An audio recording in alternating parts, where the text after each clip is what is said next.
In a world where everyone rushes to speak, to impress, to chase what they think they want, few take the time to observe. Fewer still know how to interpret what they see. What if attraction, true emotional connection, wasn't loud or obvious or even intentional? What if it unfolded quietly in the shadows between words, in the rhythm of a glance, or the inches between two people who say everything without speaking? Most people miss these moments not because they're blind, but because they never learned how to look. They react instead of reflect. They jump instead of stay still. Here's where the Stoic man holds the advantage. Stoicism is not about withdrawing from the world. It's about seeing it clearly. As Marcus Aurelius wrote, "You have power over your mind, not outside events. Realize this, and you will find strength." When applied to relationships, especially the early stirrings of attraction, this philosophy becomes a powerful tool, because it allows you to perceive subtle psychological signals without rushing to act on them, to notice without assuming, to respond, not react. In this guide, we'll explore 6 powerful yet subtle signs of emotional interest and connection, all decoded through the lenses of psychology and Stoic thought. These aren't tricks or games. They're human behaviors rooted in instinct, pattern, and the deep need to connect. Understanding them doesn't just help you see others more clearly. It sharpens your self-awareness. It builds emotional resilience. And most importantly, it teaches you how to move through life with grace, respect, and quiet confidence. Let's step into the silent language of interest. Stay grounded. Stay observant. Stay stoic. Signal 1. The extended gaze, attention without a word. They say the eyes are the windows to the soul. But the Stoics would argue only if you know how to read the light behind the glass. One of the first and most telling signs of emotional attraction is sustained eye contact. Not the accidental glance, but the look that lingers, the gaze that seems to rest, hold, and almost hesitate. It is not an invitation. It is not a declaration. It is a test. From a psychological standpoint, prolonged eye contact activates the brain's intimacy and trust systems. Oxytocin, the bonding hormone, rises. The gaze creates a temporary bubble where time slows and connection deepens. But here's where many people fail. They interpret the gaze as certainty, as proof, and they act too fast, too forcefully, too emotionally. The Stoic does the opposite. He receives the look. He meets it with calm eyes, steady breath, and no rush. He allows the gaze to exist without needing to own it. He does not chase it. He holds it gently, like holding silence without fear. Marcus Aurelius spoke of perception as a choice. To see a situation clearly is to remove the fog of ego and desire. If you notice someone looking at you in this way, observe, but do not assume. Look for duration. Longer than 3 seconds is not random. Softening. The muscles around the eyes relax. Pupil dilation. A subconscious reaction to heightened interest. Also note the game of return.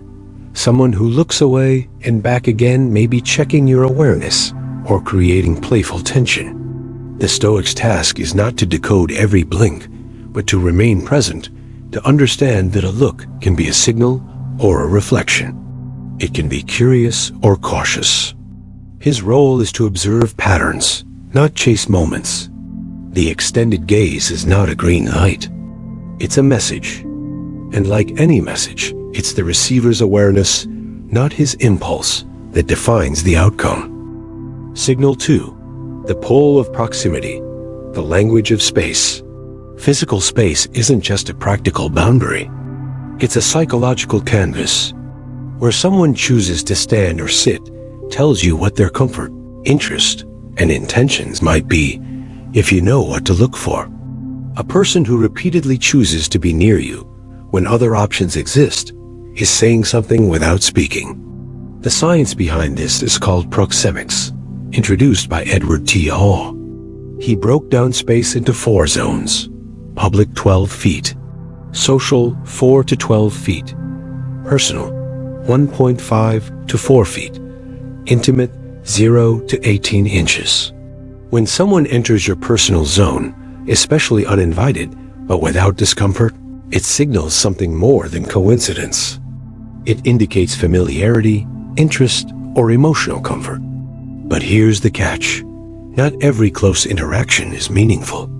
So how does the Stoic differentiate intention from accident? He looks for patterns. 1. Consistency. Does this person regularly end up near you in group settings? 2. Body orientation. Are they facing you directly or turning their torso toward you when speaking? 3. Incidental contact. Are they brushing against you slightly, leaning in during shared laughter, or adjusting their position to remain close? The Stoic does not react. He does not step forward eagerly or back defensively. He simply notices, and in that awareness, he gains power. Seneca advised, "No man is more unhappy than he who never faces adversity, for he is not permitted to prove himself." The Stoic tests not others, but himself. If someone is inching closer, emotionally or physically, your task is not to leap toward them, but to hold your ground with quiet strength. If proximity increases during vulnerable conversations, shared stories, or laughter, it likely carries emotional weight. Use space wisely. Let closeness unfold naturally. And remember, the Stoic man never needs connection, but he always respects it when it arrives. Signal 3. The gentle touch, a whisper of connection. Touch.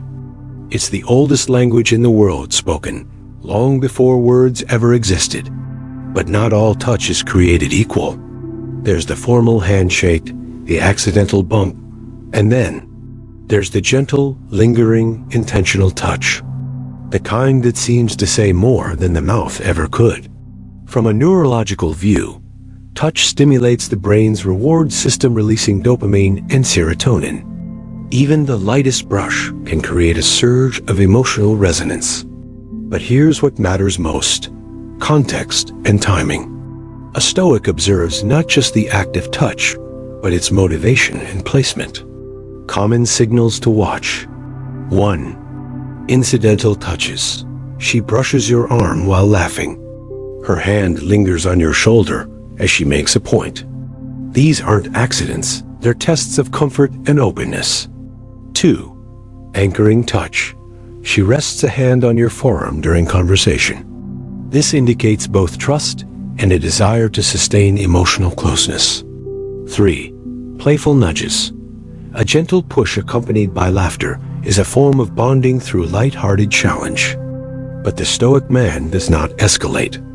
Seneca taught us, "He who is brave is free," and freedom comes from not being ruled by instincts.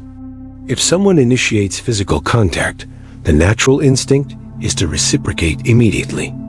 But the Stoic delays, not to manipulate, but to remain grounded. His touch is returned not out of need, but as a choice, when the moment is right, when trust is mutual, when the silence between words says, "This is safe."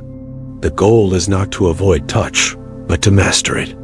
To know that every response should reflect inner stillness, not outer excitement. By doing so, the Stoic becomes both safe and strong, two traits that invite emotional connection without rushing it. Signal 4. The shift in voice. Emotion hidden in tone. What we say matters, but how we say it often reveals more. Voice modulation, the pace, pitch, volume, and inflection of speech, is a deeply rooted form of subconscious communication. And when attraction or emotional comfort rises, voices change in subtle, meaningful ways.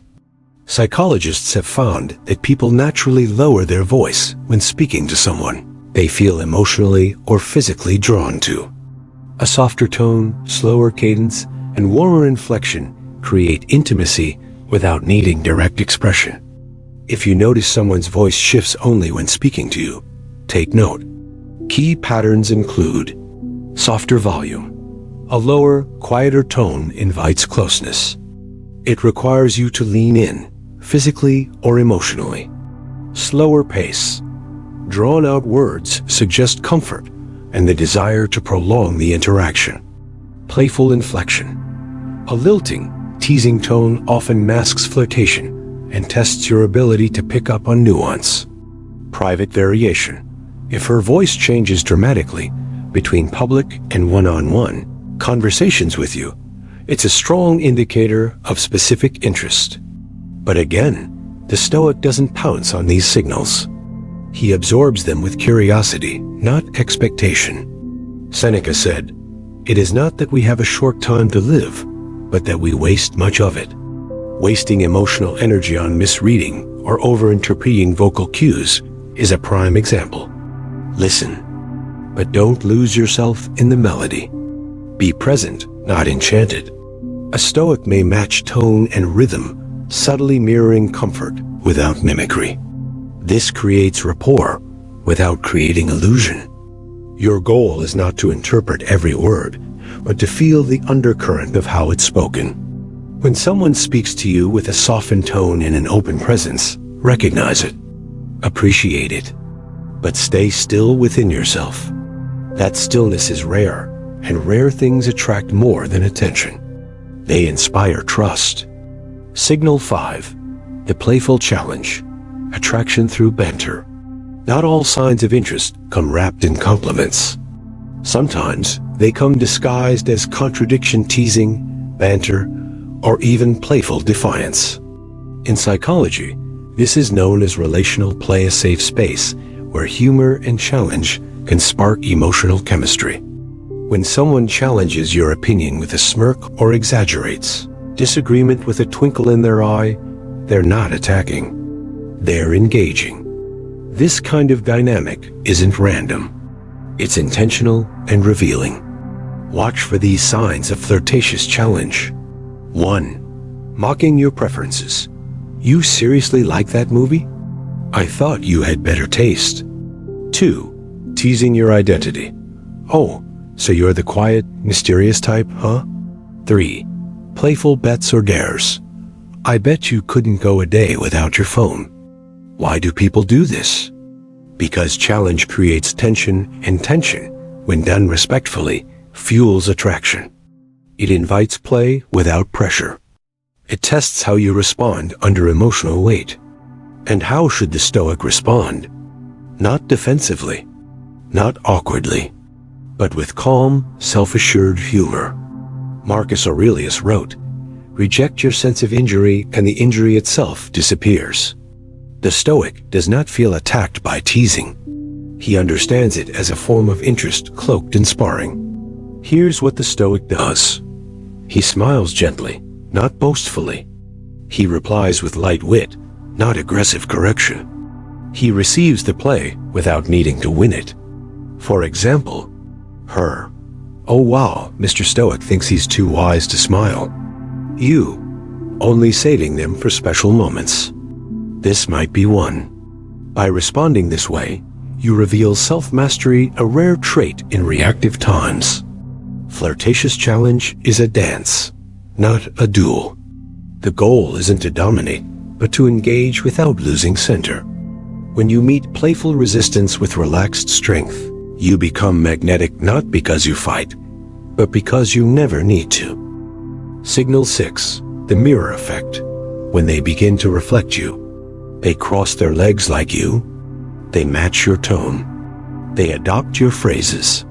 Coincidence? Sometimes. But more often, it's the mirror effect, one of the most compelling unconscious signs of connection.